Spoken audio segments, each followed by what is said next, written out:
Hey, I'm Rachel Ngom from she'smakinganimpact.com, and I want to talk about how to prioritize your business when you're a busy mom, wife, human, doing it. So you're a chef, you're a cleaner, you're doing all these things. So I got this question: how do you allocate specific and enough time to make a dream goal business come to life when you're playing so many other roles? The key is you have to be intentional and you have to prioritize it. It's kind of like if you want to get into fitness and working out, you have to put it on your calendar and set it as a date, kind of like a doctor's appointment. Like when a doctor's appointment's on your calendar, that's not something you're going to miss, right? It's the same thing with your workout. If you want to be consistent with working out, it has to be scheduled in.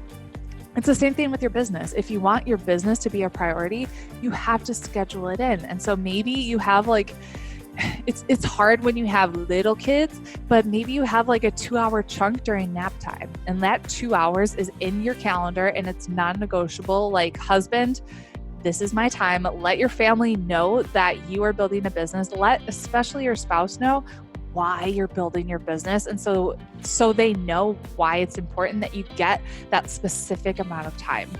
And then if you can, outsource and delegate things like cleaning, or think about other things that you're doing in your daily life that somebody else could do. But the most important thing is treat it like a doctor's appointment. Treat it like something that you would never miss, and let your loved ones know how important your vision is and why you need that specific amount of time. You might need to get a nanny for a couple hours, right? You might need to make some sacrifices to make it happen. But if it's important to you, you'll find a way to make it work. So I hope that was helpful. Make sure to head to the blog, she'smakinganimpact.com. I've got tons of free resources there to help you build your business, and I'll talk to you later.